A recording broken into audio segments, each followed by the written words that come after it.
kasusnya juga gitu kan. Iya, Saya Pak. termasuk tetangga saya yang melakukan pembunuhan juga anak SD kelas 6. Sengaja dia, saya tidak tahu, tidak paham. Coba kamu jawab dulu di rumusan masalah yang pertama dan sekaligus nanti nyambung ke rumusan masalah yang kedua. Gak usah dibaca ya, kamu coba pengen tahu saya di luar kepala aja. Silakan Merin. Apa, Pak? Penerapan rumus. Dijawab coba rumusan masalah yang pertama sekaligus nyambung ke rumusan masalah yang kedua. Yang pertama tentang penerapan sanksi, yang kedua tentang Hal-hal yang meringankan. Yang pertama itu penerapan sanksi pidana anak ditetapkan pada Undang-Undang Republik Indonesia. Menurut Undang-Undang Nomor 11 Tahun 2012 telah mengatur bagaimana proses perkara anak berada ABH. Dalam konsep penerapan sanksi pidana terhadap anak, konsep pemidanaan secara substansial lebih mengedepankan aspek pembatasan atau perampasan kemerdekaan. Padahal anak butuh dukungan untuk mengenali dunia sosial dengan baik. ya. Kenapa anak yang kamu tulis itu sampai melakukan pembunuhan? NF, Pak. Faktornya apa? Faktornya karena dia itu terinspirasi dari suatu film horor di mana ia merealisasikannya sebagai pembalasan. Karena dia adalah korban dari pelecehan juga, Pak. Nonton film horor. Iya, Pak. Terus Dia juga sering apa hanya sekali? sering, Pak. Dia nonton film horor seperti Chucky atau Slenderman.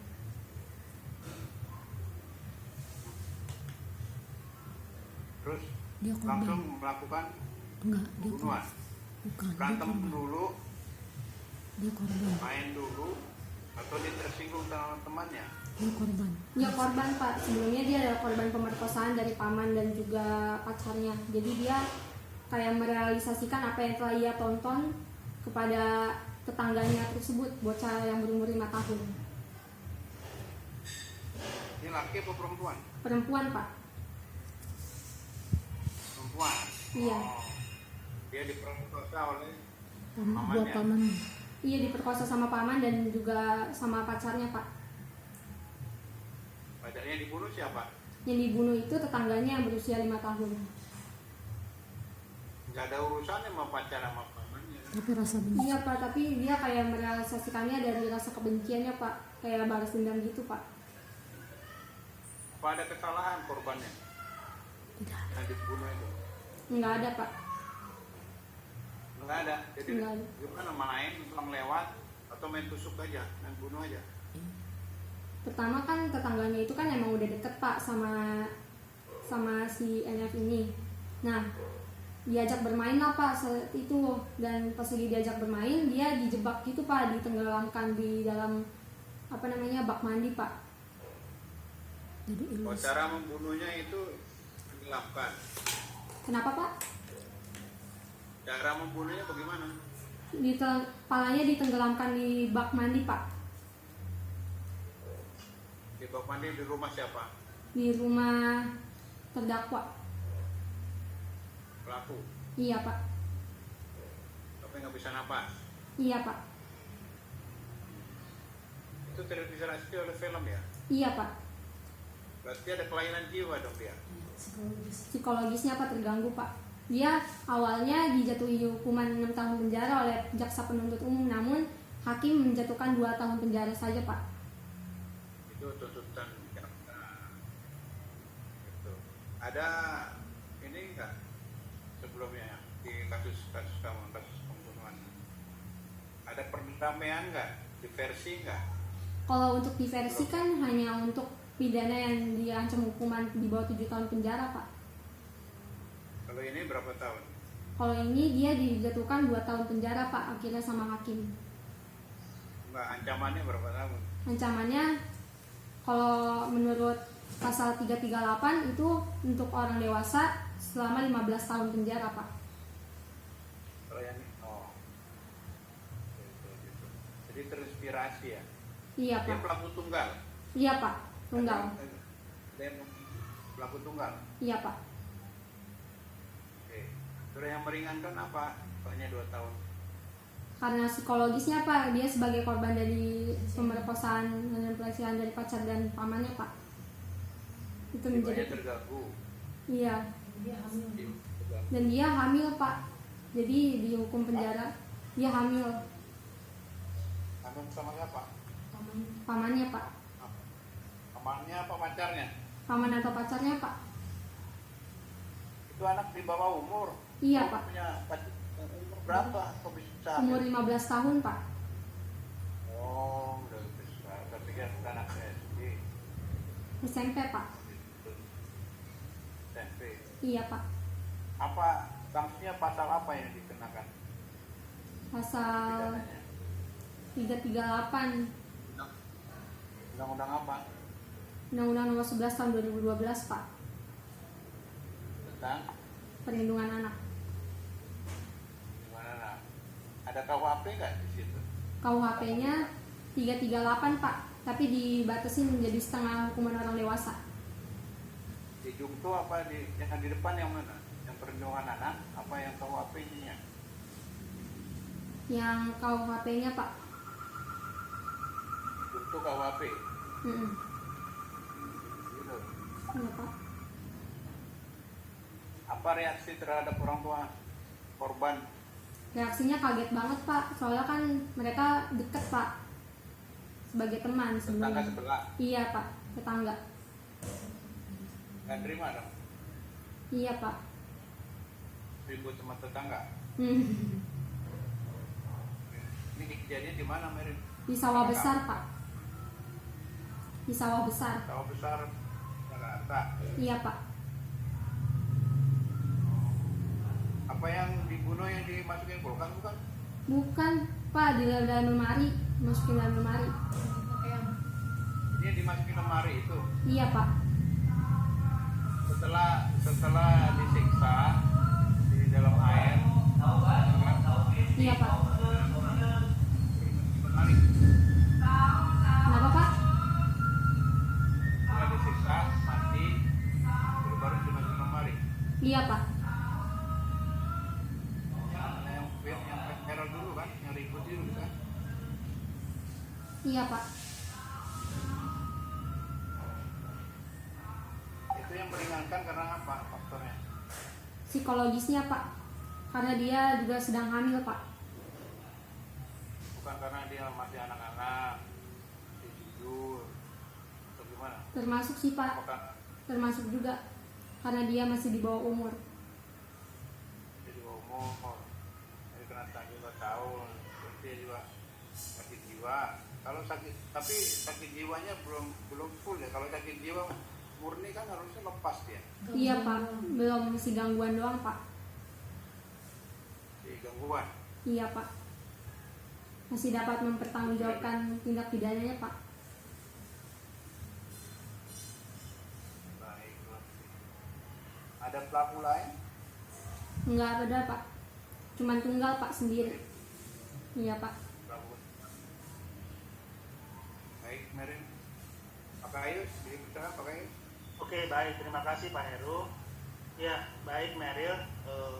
Jadi sudah banyak tadi yang mungkin Pak Pak Heru tanyakan kaitan dengan ini masih tadi kita udah berapa materi yang bicara tentang anak-anak ya, anak berhadapan dengan hukum ataupun karena di hukum perlindungan anak. Nah ini kaitan dengan pelaku kasusnya kan judulnya kan tentang penerapan sanksi terhadap anak pelaku tindak pidana pembunuhan. Mungkin tadi kan saya lihat di artikel kamu kan kamu ngambil beberapa contoh, ada di Depok juga, cuma untuk pendekatan kasusnya. Tapi tadi kan mungkin yang banyak dielaborasi itu kan pada kasusnya NF ya, remaja 15 tahun itu, karena memang satu kasus yang cukup viral, cukup fenomenal juga. Sebenarnya hanya kasus-kasus pembunuhan yang dilakukan oleh anak-anak, tapi karena ini mungkin pemberitaan di blow up sedemikian rupa, maka menjadi viral atau headline. Nah, ini tadi proses hukumnya ini apa dengan penerapan apa undang-undangnya apa ini? Undang-Undang Nomor 11 Tahun 2012 Pak tentang perlindungan anak. Oh iya, karena kan ini dia usia anak-anak. Iya, Nah Pak. tadi terus tadi ancaman hukumannya, proses hukumnya, ancaman hukumnya tadi berapa tahun tadi yang bersangkutan tadi? JPU memberikan 6 tahun, namun hakim menjatuhkan 2 tahun penjara Pak.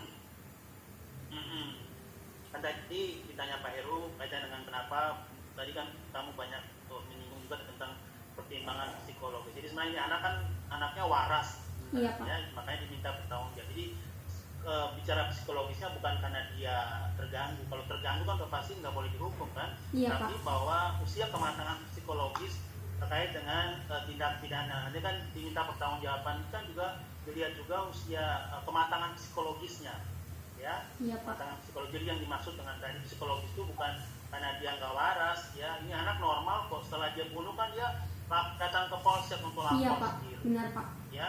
Iya. Itu berarti memang dia ya waras lah, normal, ya. Cuma bicara psikologisnya itu artinya kan bicara mengenai kematangan kemampuan berpikir kritisnya itu kalau anak-anak tuh belum sematang orang dewasa, ya.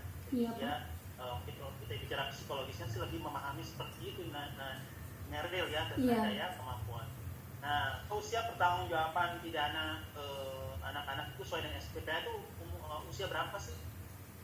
Usia yang di bawah umur 18 tahun, Dimintakan Pak. pertanggungjawaban pidana, dimintakan pertanggungjawaban pidana di undang-undang SPPA itu berapa umurnya? Umur di bawah 18 tahun penjara, 18 tahun, Pak. Gimana? Di bawah umur 18 tahun dan belum melakukan perkawinan. Kamu baca lagi undang-undang SPPA ya. Jadi 12 tahun sampai di 12 tahun di bawah 12 tahun ke atas ya. Nah, Iya, Pak. jadi kalau dimintakan pertanggungjawaban itu kalau di bawah 12 tahun gimana? Kalau dia melakukan tindak pidana gimana? Sanksi tindakan saja, Pak, dikembalikan kepada orang tua atau dilimpahkan kepada negara, Pak. Iya, kalau dimintakan pertanggungjawaban itu kalau ini kan undang-undang SPP yang 2012 itu kan mesti pertanggungjawaban 12 tahun sampai 18 tahun. Kalau Iya. sebelumnya itu undang-undang pengadilan anak itu 7 tahun. Tapi dengan memperhatikan perkembangan psikologis anak itu maka dinaikkan jadi 12 tahun. Nah, kalau ditahan itu usia berapa kalau anak juga melakukan tindak pidana dan dia harus tahan itu kalau di SPPA umurnya berapa? 18 tahun. Kemarin NF ditahan enggak? Berapa? NF ditahan, Pak, 2 tahun penjara, Pak. Bukan ditahan kalau dia diduga tersangka itu terus kan harus ditahan itu untuk mempermudah proses. Itu di SPPA umurnya berapa usia untuk ditahan? 18 tahun, Pak. Ditahan kalau pertanggungjawaban sampai 18 tahun, tapi penahanan mempermudah proses perkara apa segala macam itu kalau anak-anak usianya berapa nih? Usianya 12 tahun, Pak. 14 tahun ya kalau Iya. kamu harus baca lebih detail lagi undang-undang sistem peradilan pidana anak gitu ya. Iya. Nah terus tadi kan kalau kita mengulas lagi tentang kasus pembunuhan yang dilakukan oleh NF. Jadi kamu tadi kan ditanya juga saya Pak Heru bahwa faktor apa saja sih faktor yang menyebabkan sampai dia melakukan tindakan itu. Tadi misalkan kamu tadi langsung menyebut karena dia banyak kan film caki katanya. Apa itu aja? Kurang diperhatikan oleh orang tuanya juga, Pak. Terus apa lagi? Dia memang udah lama kayak gitu, Pak, kayak melakukan hal-hal yang tidak baik, Pak. Seperti kepada hewan gitu, Pak.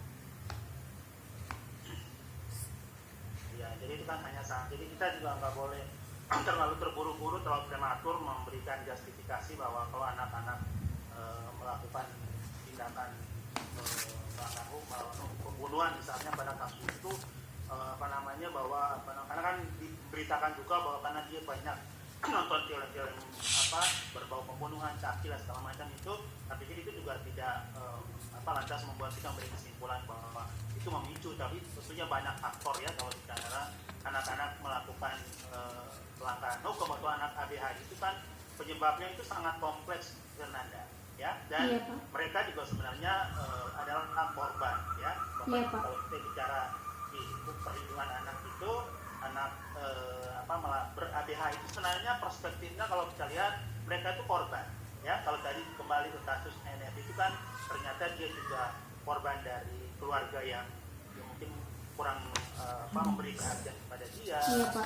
terus juga mungkin lingkungan sosial dia yang mungkin tidak sehat, terus juga faktor-faktor yang lain-lainnya, ya. Jadi banyak sekali, ya. Terus juga ternyata dia juga menjadi korban sexual abuse, ya. Nah, ini artinya kan sebenarnya dia korban, ya. Makanya pertimbangan hakim kenapa dia diputuskan pidana 2 tahun dan tuntutan 6 tahun itu karena mempertimbangkan aspek-aspek tadi, karena dia juga sebagai korban dari, jadi konsekuensi dari sebenarnya tindak pidana yang dilakukan itu juga sangat erat kaitan dengan